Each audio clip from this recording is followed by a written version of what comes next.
Good morning students, how are you बेटा। बेटे आज हम चैप्टर नंबर 15 कोई अमर नहीं हिंदी पाठ्य पुस्तक का रीडिंग करेंगे।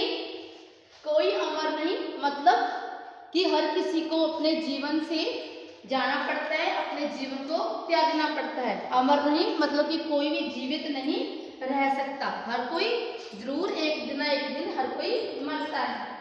सबसे पहले क्या है, ये महात्मा बुद्ध हैं जो बहुत ही ज्ञानी और विद्वान हुए हैं। इनके पास एक औरत जाती है, देख सुने अब देखो पढ़ते हैं अब हम आगे। भगवान मेरा बेटा पेड़ से गिरकर मर गया है, उसे जीवित कर दीजिए। के तो ये क्या है बेटे, एक औरत महात्मा बुद्ध के पास जाती है, कहती है कि भगवान जो मेरा बेटा है वो पेड़ से गिर गया और गिर के उसी समय मर गया, प्लीज आप उसे जीवित कर दो, उसको जिंदा कर दो। ठीक है, और मैं कुछ नहीं जानती, मेरे बेटे को जीवन दीजिए। जब जिस चीज को हम प्यार करते हैं, माँ के लिए एक बेटा बहुत प्रिय होता है, बहुत अनमोल चीज होती है एक माँ के लिए बेटा। जो बच्चा होता है वो बहुत प्यारा होता है ना। तो वो क्या कहती है, जब हम दुख में होते हैं तो हमें कुछ समझ में नहीं आता। ठीक है, तो वो क्या कहती है कि महात्मा बुद्ध जी, हे प्रभु मैं कुछ नहीं जानती, प्लीज आप जैसे भी कीजिए, आप मेरे बेटे को जिंदा कर दीजिए। महात्मा बुद्ध क्या बोलते हैं कि बहन इस संसार में कोई अमर नहीं। वो कहते हैं बहन इस संसार में कोई अमर नहीं, यहाँ पर कोई भी जीवित नहीं रह सकता। जब जब जिसका समय आता है वो समय ही जाएगा, तो इसमें क्या है कि वो उसे जिंदा नहीं कर सकते। लेकिन औरत क्या बोलती है, भगवान मैं आपका उपदेश सुनने नहीं आई, मुझे तो अपना बेटा चाहिए बस। लेकिन जब वो बता रही होती हैं कि इस संसार में कोई अमर नहीं, एक ना एक दिन सबको जाना है, जब उस ऊपर वाले का बुलावा आएगा तब वो चला जाएगा।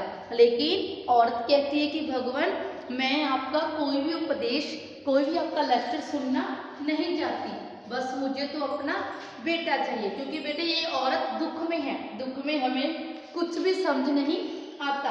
इसलिए हमेशा याद रखो कि जो हमारा जीवन है वो झूठ है, लेकिन जो मौत है, हमारी मृत्यु है, वो एक सच्चाई है कि मृत्यु एक न एक दिन सबको आनी है।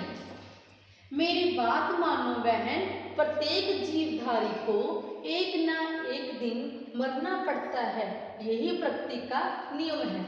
महात्मा बुद्ध जी उस औरत को समझाते हैं कि बहन मेरी बात को मान लो, जो जितने भी यहाँ पे जीवधारी हैं, मनुष्य है चाहे पशु है चाहे वो पक्षी हैं, जितने भी हैं जीवधारी हैं, उन्हें एक ना एक दिन मरना है, ये प्रकृति का नियम है। ये तो असूल बना हुआ है भगवान का कि एक ना एक दिन यहाँ पर हर कोई मरेगा, उसे मृत्यु जरूर मिलेगी। अच्छा ठीक है, किसी घर से एक मुट्ठी सरसों ले आओ, मैं बच्चे को जीवित कर दूंगा। क्या उसके बाद जब वो औरत बिल्कुल नहीं बात मानती तो महात्मा बुद्ध जी क्या कहते हैं कि बहन अच्छा तो फिर तुम ऐसे करो, किसी भी घर से एक मुट्ठी सरसों ले आओ। ठीक है, और औरत इस बात को सुनकर तो बहुत खुश होती है कि सरसों तो मैं किसी न किसी घर से ले ही आऊंगी। लेकिन महात्मा बुद्ध जी एक शर्त भी रखते हैं कि लेकिन क्या प्रभु, सरसों उसी घर से लाना जिसमें कभी कोई मरा नहीं हो। वो कहते भी तुम एक मुट्ठी सरसों ले आओ किसी भी घर से। औरत खुश हो जाती है कि मेरा बेटा जीवित हो जाएगा। ठीक है, लेकिन प्रभु कहता है एक बात मेरी सुनते जाओ। वो कहती है हाँ जी, आप बताओ जरा मुझे और क्या कहना है आपको। कहती कि सरसों उसी घर से लाना जिसमें कभी कोई मरा नहीं हो, कि ऐसे घर से सरसों लेके आनी है जिसमें पूरे जीवन में कोई भी एक भी किसी भी एक की मृत्यु ना हुई हो। लेकिन वो ये बात सुनकर चौंक जाती है, आहा ये हुई ना बात मैं अभी लाई भगवान। वो औरत एक दुख में है, अपने पुत्र की दुख में, उसके जाने की, है ना, पीड़ा में वो समझ ही नहीं पाती कि ऐसा कभी हो ही नहीं सकता कि किसी के घर पे मृत्यु ना हुई हो। वो कहती है ये हुई ना बात, मैं तो अभी लाई भगवान। तो वो घरों में जाना चाहती जाती है, भैया एक मुट्ठी सरसों चाहिए, किंतु आपके यहाँ कभी कोई मरा तो नहीं। वो एक घर पे जाती है, वहाँ पे एक जेंट्स बाहर आती हैं, उससे बात करती है कि भैया मुझे एक मुट्ठी सरसों चाहिए, लेकिन आप ये बता दो कि आपके घर पे कोई मरा तो नहीं। तो ये सुनकर वो इंसान चकित रह जाता है। यह मत पूछो बहन, कुछ ही दिनों पहले तो पिताजी गुजरे हैं और अब माता भी रोगग्रस्त है। वो क्या कहता है कि बहन ये तो पूछो ही मत, थोड़े समय पहले मेरे पिता की मृत्यु हुई है, लेकिन अब जो माता जी हैं वो बीमार हैं। ओहो कोई बात नहीं भैया, मैं कहीं और देखती हूँ। वो उसकी बात को जानकर कहती हैं कि कोई बात नहीं भैया, मैं किसी और घर से पूछ लेती हूँ। नेक्स्ट, मेरे घर में तो दादा दादी, माता पिता सब गुजर चुकी हैं, लेकिन जब वो नेक्स्ट घर पे जाती है, वहाँ से सरसों, एक मुट्ठी सरसों मांगती है, तो उनसे पूछती है कि आपके घर पे तो कोई किसी की मृत्यु तो नहीं हुई।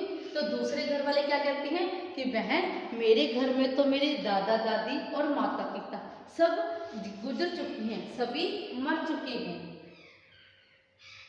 ये क्या कह रही हो, सभी के घर किसी न किसी की मृत्यु होती है। वो कहते हैं कि ये क्या हो रहा है, मैं जिस घर में भी सरसों मांगने जाती हूँ, हर घर में कोई ना कोई किसी न किसी की मृत्यु जरूर हुई होती है। तो वो जो लेडीज है वो कहती है कि बहन ऐसा घर कोई नहीं होगा कि जिसमें मृत्यु ना हुई हो। अब क्या करूं, कितनी देर हो गई, परंतु पूरे मगध राज्य में एक भी घर ऐसा नहीं जहाँ मृत्यु ना हुई हो। महात्मा बुद्ध के पास ही जाते हैं। जब औरत पूरे मगध राज्य में घूम लेती है, किसी के घर पे उसे सरसों नहीं मिलती, क्योंकि कोई भी ऐसा घर नहीं था, परिवार नहीं था जहाँ पर किसी की मृत्यु ना हुई हो, तो वो हारकर महात्मा बुद्ध जी के पास ही जाती है। तो वहाँ पे भगवान में हार गई और यह भी समझ गई कि मृत्यु से अछूता कोई परिवर्तन नहीं। वो कहते हैं कि भगवान मैं अब हार चुकी हूँ, मैं समझ गई कि कोई भी ऐसा घर नहीं है कि जिसमें कोई मृत्यु नहीं हो। तो भगवान कहते हैं कि बहन इसलिए तो मैंने तुम्हें भेजा था, सच्चाई का ज्ञान हो जाए, अब सोच विचार छोड़ो और अपने बेटे का अंतिम संस्कार करो। तो कहता है कि बहन इसलिए तो मैं तुम्हें समझाना चाहता था, मैं सिर्फ तुम्हें सच्चाई का ज्ञान करवाना चाहता था कि कोई भी ऐसा घर नहीं कि जहाँ पर किसी की मृत्यु ना हुई हो। तो ये सोच विचार छोड़ दो, जाओ अपने बेटे का अंतिम संस्कार करो। बेटे आज का हमारा जो चैप्टर है कोई अमर नहीं।